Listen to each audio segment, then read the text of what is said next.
Meus cumprimentos. Eu e a doutora Fabiola Sayonara, recentemente, nós, algum tempo atrás, tínhamos assistido um filme, O Vento Será Tua Herança, e recentemente nós resolvemos assistir novamente com o fim, claro, de escrever um artigo a quatro mãos, né? Eu e ela, sobre o filme. É uma temática que eu gosto muito, e foram abordados alguns temas no artigo.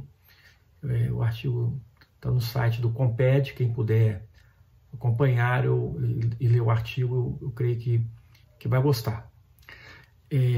Eu sugiro ler esse artigo, e eu vou abordar algumas coisas que estão no artigo e outras que não foram tão exploradas no artigo, porque normalmente uma obra cinematográfica ela pode servir tem vários temas ali que você pode extrair. Isso é até bom para quem estuda direito de cinema, ou para professores que queiram se utilizar didaticamente. Às vezes eu vejo um aluno, estudante, falando assim: eu não vou escrever sobre esse filme porque fulano já escreveu, esquecendo que existem outras nuances a serem observadas, outros temas a serem explorados, outros pontos a serem discutidos naquela mesma obra. Eu falo a respeito, evidentemente, do ponto de vista jurídico, né? Do ponto de vista artístico, quem sou eu para discutir uma obra, né? No caso aqui, um filme de 1960, dirigido por Stanley Kramer, e muito com elenco encabeçado por Spencer Tracy e Frederick March, né? E nós temos a história, que foi uma história real que aconteceu nos Estados Unidos, no estado do Tennessee, né? Um professor de escola pública foi preso né? Por ensinar a teoria evolutiva de Darwin, né? Esse caso ficou, isso foi em 1925, esse caso ficou conhecido como o caso do macaco. O julgamento durou 11 dias, né? E também traz a curiosidade de ter sido o primeiro julgamento transmitido por rádio, né? Transmitido ao vivo. E quem faz o professor é um já falecido ator também, quase todos são falecidos, é o Dick York. Quem faz o radialista, o jornalista, curiosamente, é o Gene Kelly, Cantando na Chuva, né? Famoso por ser um ator dançarino fantástico, mas aqui nesse filme ele faz um papel dramático em que ele interpreta um jornalista ambicioso para explorar esse assunto. É muito interessante, porque a gente vê, quem não sabe quem é Dick York, quem é da minha geração assistiu uma série chamada Feiticeira. Pois é, o Dick York era o marido da Samantha, né? A feiticeira. Ele vivia brigando com a sogra lá, com a Endora, né? Agnes Moorehead, que é uma atriz fantástica também. Bom, voltando aqui, né? Essa questão, esse artigo foi selecionado no último Comped, que foi apresentado em Camboriú, Santa Catarina, e está disponível para leitura, né? A discussão no artigo, vamos começar a girar em torno do livro Direito de Manifestação, que, como eu já disse em outros vídeos, né, manifestação é a expressão de uma opinião. Opinião é o ponto de vista sobre um fato. Não se trata de distorcer o fato, mas de dar a ele o seu ponto de vista sobre aquilo.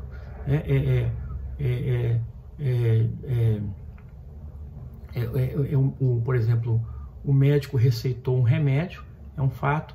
O médico receitou um remédio caro, é uma opinião. Do seu ponto de vista pode ser caro, de outro pode não ser caro, e por aí, né? Mas vejam bem, mas aqui no artigo 5º, inciso 4º da Constituição, dispõe claramente: é livre a manifestação do pensamento, sendo vedado o anonimato.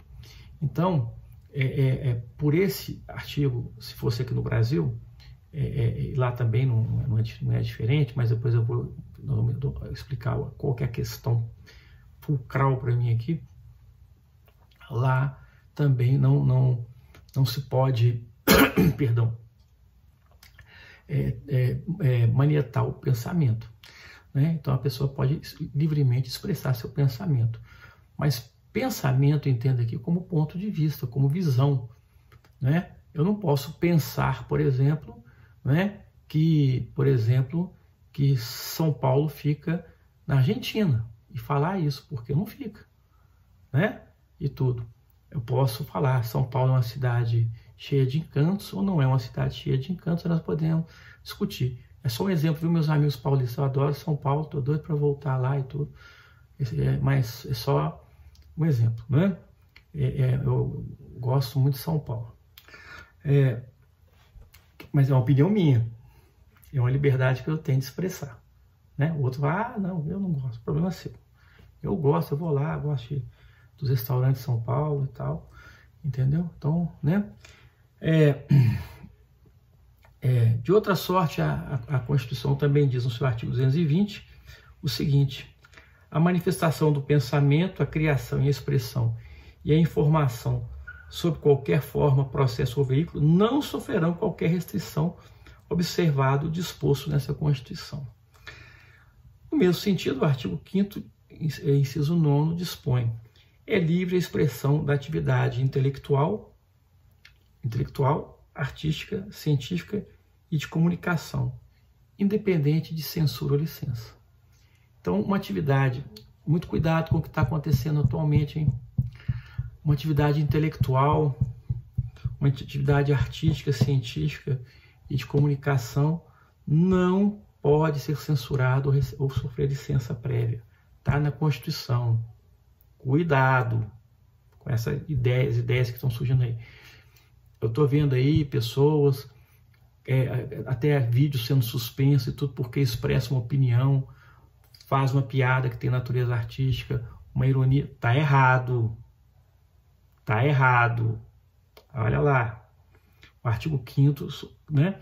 A expressão da atividade intelectual. Por que o artigo 5º fala isso, já tendo falado isso anteriormente? Porque na atividade intelectual, artística, científica ou de comunicação, você às vezes vai além de uma mera opinião, do mero ponto de vista. Você vai ser mais contundente às vezes. Você vai assumir posicionamentos políticos, ideológicos. Você vai fazer sátira, caricaturas, etc. e tal, né? Só para dar alguns exemplos. E isso não depende de censura prévia, de licença nem nada. Não pode ser censurado nem ter licença prévia. Cuidado, viu? Pessoas que gostam de censurar os outros. E isso causa um certo perigo quando nós estamos falando de robôs atualmente. Por quê? Porque esse é um problema. Porque o robô ele não distingue uma sátira, uma piada, né, uma opinião mais contundente, né? Ele vai identificar uma palavra, porque o algoritmo não é uma coisa pensante, tá? Com as pessoas. O algoritmo falou isso, pensou aquilo. Não, não é assim que funciona, tá? Então muito cuidado com isso aí. Agora eu quero ressaltar outro aspecto, porque o que está acontecendo com muita gente aconteceu com esse rapaz lá na história. Ele foi preso porque não quis parar de ensinar a teoria evolutiva de Darwin. Então eu queria ressaltar outro aspecto aqui, que é a importância do processo constitucional que nós temos no Brasil. Quer dizer, defendido por grandes teóricos no Brasil, né, da importância das garantias constitucionais tão bem postas na Constituição de 88, tais como o devido processo legal, contraditório e ampla defesa, né? Aqui eu estou falando do contraditório efetivo. O devido processo legal é o processo legal que se adequa ao caso concreto, ou seja, que permite que efetivamente o contraditório se realize em ampla defesa, né? O que você vê no filme? O que eu vi no filme? Que o acusado não teve o processo adequado ao caso concreto. E, portanto, isso fere a legitimidade daquele processo, a legalidade daquele processo. O contraditório não foi devidamente observado. Ele não teve as mesmas oportunidades de se contrapor às provas da acusação e nem de apresentar suas provas, né? E que, lógico que por conta disso, o exercício da defesa, não vou nem falar em ampla defesa, porque ampla defesa lá no caso não teve mesmo, foi duramente cerceado. Isso é preciso entender, viu, gente? Aqui no Brasil não é só defesa, o direito não é só de defesa, é de ampla defesa. Então, a pessoa tem que ter a amplitude de defesa. Quer dizer, se você não tem ampla defesa, o processo já está maculado, né? E pode ser objeto de anulação. Portanto, não bastam que os direitos assegurados sejam, na Constituição e na legislação, tenham, e na legislação infraconstitucional, sejam postos. Para a efetividade deles, é necessário o processo constitucional. São necessárias as garantias processuais, constitucionais, para que tais direitos sejam efetivos e para que a Constituição e a lei tenham sua eficácia, o que não aconteceu no filme, e por isso as coisas terminaram como terminaram. E é bom lembrar, o Estado é laico, vocês vão observar isso no filme se assistirem, né? A confusão entre Estado e religião, Estado e igreja, sempre traz essas práticas inquisitoriais e que prejudicam a liberdade de pensamento, a liberdade de opinião, não é? E com isso o crescimento científico e intelectual, seja individual, seja coletivo. Muito obrigado e até a próxima. Você está esquecendo de novo. Esquecendo o quê? De falar. O quê? Gente, esse cara não vai lembrar, então eu falo. Deem like, curtam o vídeo, se inscrevam no canal e compartilhem. Falem com seus amigos, ok? Obrigado e até a próxima.